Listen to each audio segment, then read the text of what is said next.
C'est le genre de plateau que l'on ne voit que sur le Tour de France. Tadej Pogačar, Primož Roglič, Chris Froome, Peter Sagan ou encore Philippe Gilbert.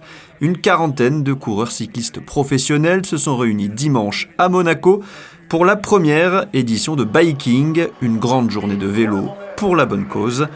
À la base de ce projet mêlant sportif, caritatif et promotion du vélo dans les milieux urbains, Matteo Trentin, champion d'Europe en 2018 et vainqueur de 3 étapes sur la Grande Boucle.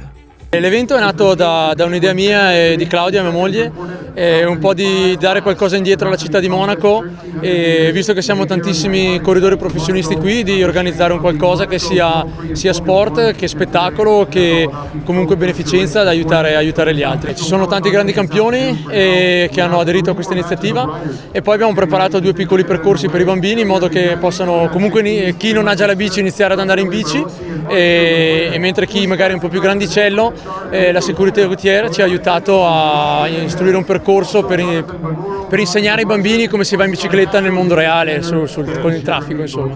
Premier temps fort de la journée, un pro-am de charité, un contre-la-montre par équipe de 5 tours avec 12 équipes composées chacune de 2 coureurs professionnels, d'un athlète ambassadeur et de 2 cyclistes amateurs.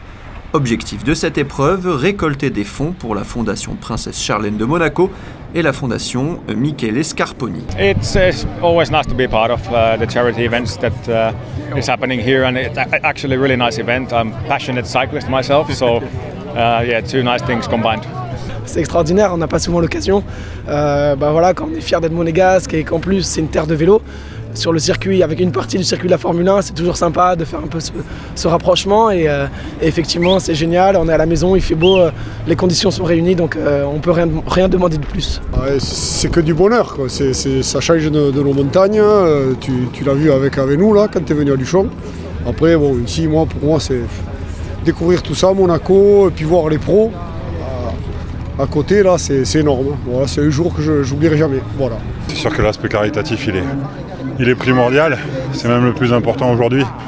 Je pense qu'il faut que les champions fassent beaucoup pour la jeunesse, parce que c'est la relève, parce que ce sont ceux qui auront demain des rêves, des ambitions, et qui prendront le relais de certains champions qui étaient ici. Cette épreuve a été remportée par l'équipe de Peter Sagan, Steven Kruijswijk et Thor Hushovd.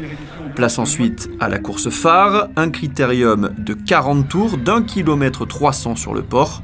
Une course inscrite au calendrier de l'UCI, 40 pros sur la ligne de départ et plus de 41 km/h de moyenne pour un podium 5 étoiles. Primož Roglič, triple vainqueur de la Vuelta, s'impose devant Sonny Colbrelli, lauréat du dernier Paris-Roubaix, et Tadej Pogačar qui a raflé les 2 derniers Tours de France.